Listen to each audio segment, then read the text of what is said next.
nous sommes là en direct, il y a côté à parler du peuple et Siga Batou Yandeko, peuple de Baye, donc nous sommes là, tout le monde bon Makamuzo les cas donc soyez toujours là en direct, donc il y a Bassangako, nous sommes là, nous vous donnons les autorités en temps réel. Vous voyez, le peuple congolais dit non à la loi électorale taillée sur mesure. Cette loi est une loi unique. Le problème des élections au Congo sont un problème capital pour la survie de la République. Le peuple congolais uni, toutes les tendances confondues, a dit non. Non et non. Regardez la brutalité. Mais le peuple, on ne lâche pas l'affaire. On va aller jusqu'au palais du peuple pour dire non à cette loi électorale. Nous voulons un consensus, que toutes les parties prenantes se mettent autour d'une table pour dégager un consensus en ce qui est de la loi électorale. Voilà, j'étais à la tête des manifestants. Ils ont brutalisé, les gens sont blessés. Et je vous dis, on parlait de l'état des droits, vous entendez le bruit des canons. L'état des droits est au bout de canon. Et le peuple congolais va se mettre debout. On ne va pas reculer, on va avancer. Nous allons foncer.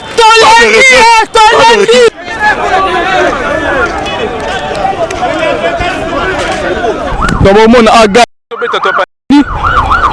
maman papa ngo tikali dans ta zone.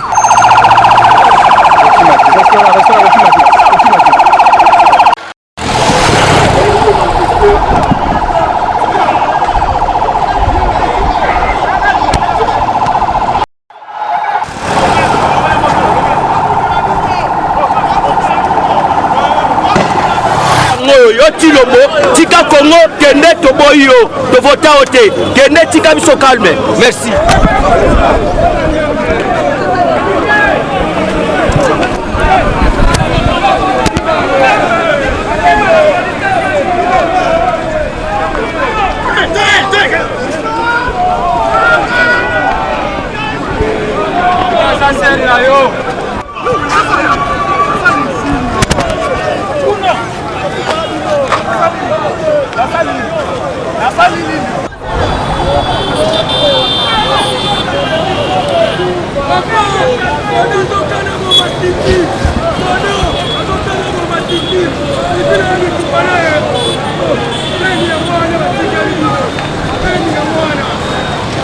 Pour dire non à la dictature, qui sont volés, pour dire non, non, c'est trop, il est temps de se lever.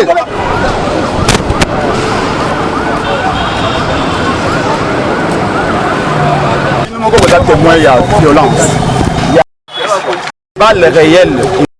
Mais quand on négocie dans le M23, il négocie avec le M23. Qu'est-ce que le M23 qu'on mérite? D'avoir tué les Congolais et puis aller négocier avec eux. Et nous, de manière pacifique, on réclame les consensus et on vient nous tirer d'ici. Mais les policiers sont nos frères. Les policiers sont nos frères. Mais pourquoi nous tirer d'ici?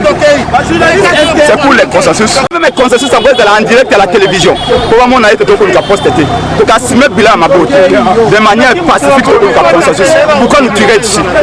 Pourquoi nous tirer d'ici? Il dépasse à Yaka en Machaka, il dépasse à Yaka comme Makamikanate.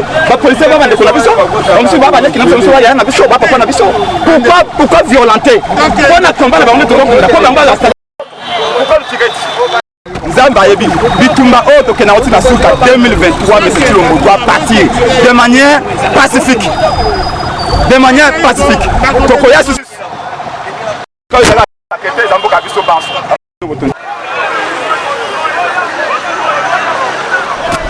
D'abord, le Lengue, militant dans la police, nous sommes là, tout le monde toujours information en temps réel.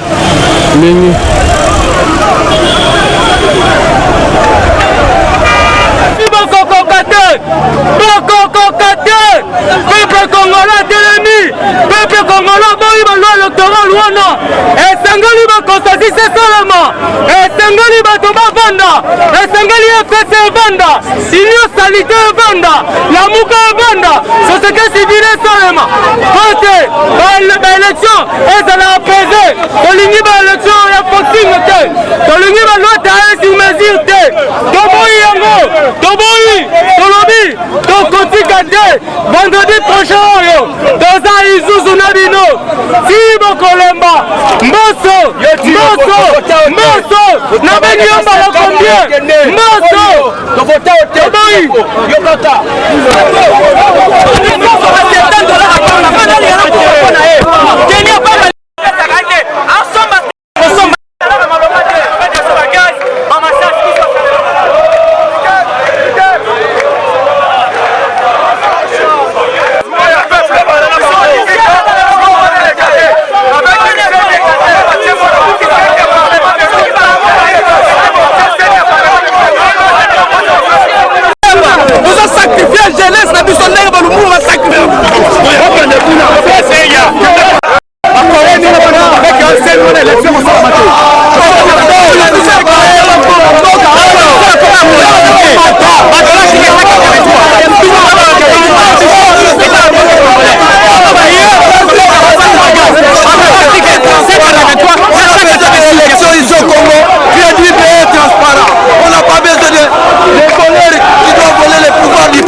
Mais 2023, c'est Martin pour le pouvoir. 2023, moi qui t'ai remonté.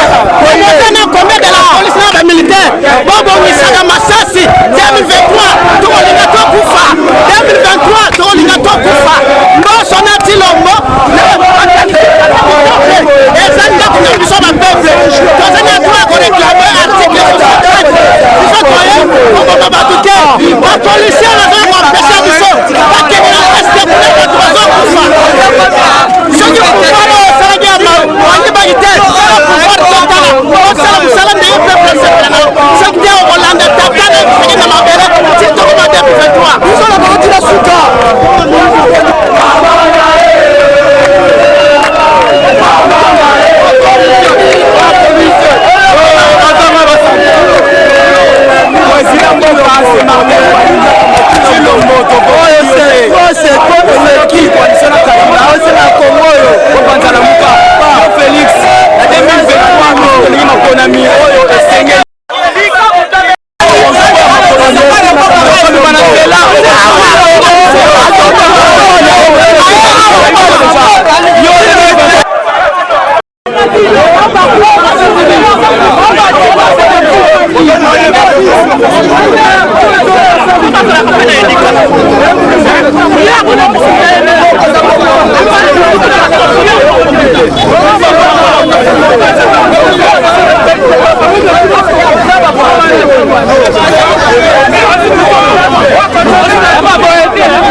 de l'article 64 yango nde bandi soki baboyi bakomona peuple na tout niveau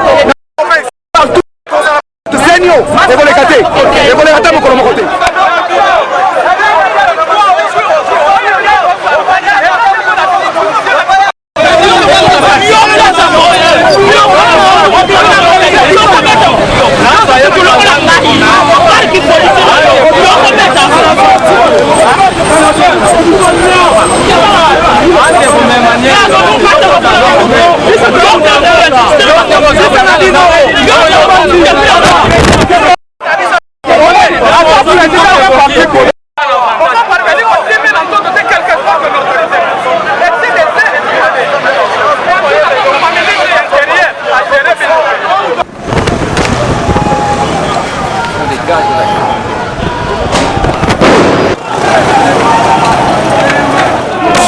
chez vous de la maison pour dire non. C'est que tu le montres de faire. C'est le moment de dire non. C'est le moment de dire à tous les peuples congolais, de partout, de l'Est de Kinshasa. Actuellement là, le peuple en a marre. Donc zone du Sakabila na place naïe. Pourquoi y a-t-il un jeune Massi Malakisa une compétence à Bango, un point entré. oza ya kolemba onga ekoki soki nonga ekoki esengaka moto akende to atika eloko esengeli asala mbongo na biso peuple congolais biso bacontribuable congolais mbongo na biso bayibi baescroke tozosenga basengisa mbongo na biso ya rame toboyi seni instrumentalize tolingi congolais nyonso aloba asala mosala na mboka na ye ezala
Commandant.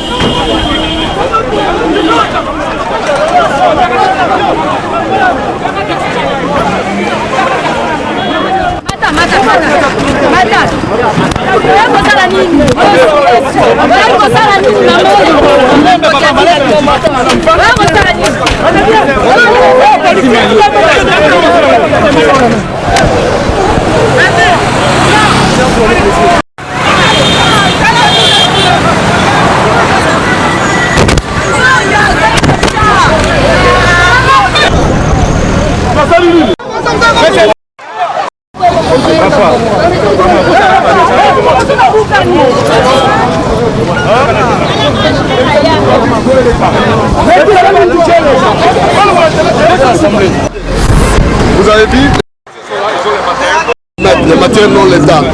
Ces gens sont casser les véhicules des gens, il y a des policiers qui sont blessés. Les policiers ont usé des lacrymogènes. Alors les gens que vous voyez étaient asphyxiés. Donc même des leaders humains. Il n'y a rien. Vous avez est-ce que les morts, c'est les morts qui est réveillé lui-même, qui se réveille. Vous l'avez vu, non? Il était par terre. Et puis il s'est réveillé. Vous l'avez ressuscité. Je ne sais pas si vous l'avez ressuscité. Il n'y a pas eu de mort, vous étiez, vous avez la caméra, non? Ce sont des prétextes. Ils veulent créer des incidents pour que la communauté internationale puisse en parler. Tout ça. Il n'y a rien. Ils sont au mode de combien? Non. Suite pour la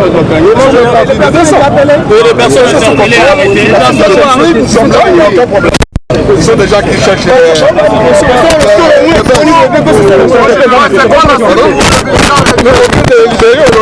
Il s'appelle comment ce monsieur?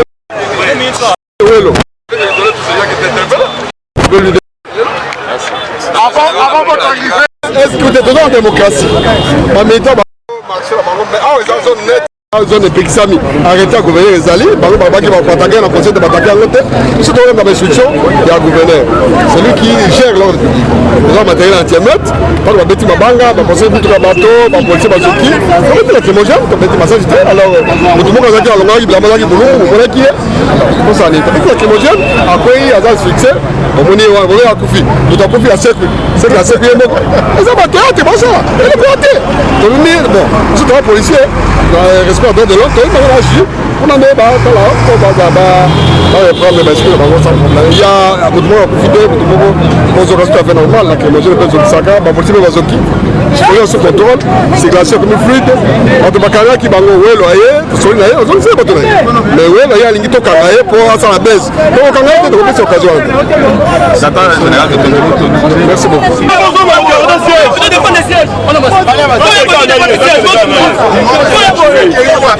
Regardez.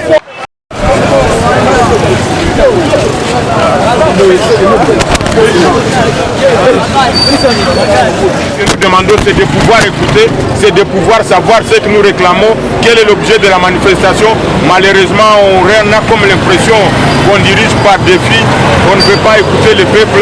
C'est un recul grave de la démocratie, surtout qu'il s'agit d'une question sensible sur la matière électorale. Vous savez que c'est la question qui intéresse tout le monde, même ceux du média, même tous les autres. Nous sommes intéressés par la question électorale.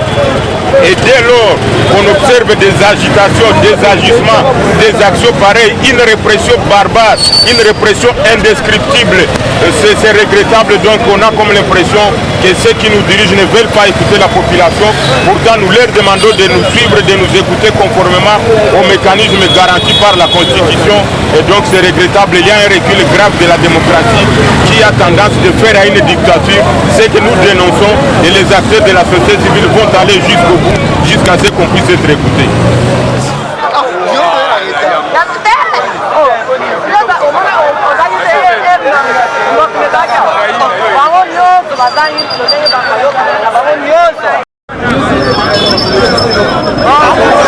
Réforme électorale, parler du peuple, c'est surmesuré. Et je vois déjà qu'il y a déjà une tricherie en gestation. C'est ce que nous avons refusé. Nous avons demandé qu'il y ait des discussions autour de la partie prenante. Nyoso, Tovanda, Tosolola, comment est-ce que nous pouvons voter la loi et puis tout ça, la réforme et la loi électorale. Non, mon frère, attention, le dialogue, il y a la discussion autour de la réforme. C'est pas un dialogue. Après discussion, on va respecter quand même le calendrier électoral. Voilà, le calendrier doit être respecté dans le délai constitutionnel. Mais avant que tout comme nous décide dans la dossier que bisogno soto vanda. Tout cela par rapport à la réforme. Ce que solo lui, et que tout le monde dit loi on est adoptée, loi on est adoptée. Ça va, nous allons aller aux élections. Mais dites-moi, dans un pays où il y a l'état de droit, soi-disant, est-ce que l'état de droit il faut pas faire d'abatou, n'abagaz, n'abatiba, bâtir, ce n'est pas quand même gentil, mon cher frère. Ce sont des responsables. Mais aujourd'hui, c'est comme si nous sommes confrontés à des policiers. Soyons quand même sérieux. En retour, dites-moi mon frère, ils nous ont attaqué jusqu'à la 4e siège. Est-ce que bon ayo ezelo madame et violation loro basali wana so to ke dans ezali violation et c'est ça maki déjà une prochaine fois ça la maki wana mais to lingate que et continuer le sous non plus aux on c'est le est-ce que to ça na mabanga na maboko na saka na masque mais c'est tu le mot c'est combat auto ça lelo to bunda ki amono to bunda pour batunion soyo démocratie son na mboka. Mais nous sommes aujourd'hui dans le plus profond regret. Il y a comme on a l'élo au combat au tobundi na yo. L'élo yo son libiso. Mais to bundi na Zambie. Comment c'est libéré? C'est un peu ça. Eshima, votre magazine qui bat au rythme de l'actualité. Une réponse à vos besoins en information, un éclairage dans divers domaines. Impartial, documenté, instructif. Eshima au cœur de l'info. Retrouvez la nouvelle édition. À la une, entretien exclusif de la ministre d'État, ministre de la Justice, Rose Mutombo Kiese. Depuis son arrivée à la tête du ministère de la Justice, Rose Mutombo Kiese s'attelle à remodeler le système judiciaire congolais, administrer une justice équitable à tous les citoyens, lutter contre la corruption et s'assurer d'une bonne administration judiciaire. Voilà les leitmotivs de ses actions. Dans cet entretien exclusif, Rose Mutombo évoque le bilan passé à la tête de ce méga ministère, hausse du salaire des magistrats, fin de l'impunité, amélioration des conditions carcérales. La garde des Sceaux s'exprime. Retrouvez l'intégralité du magazine Eshima dans les kiosques. Eshima Magazine, un nouveau standard d'information.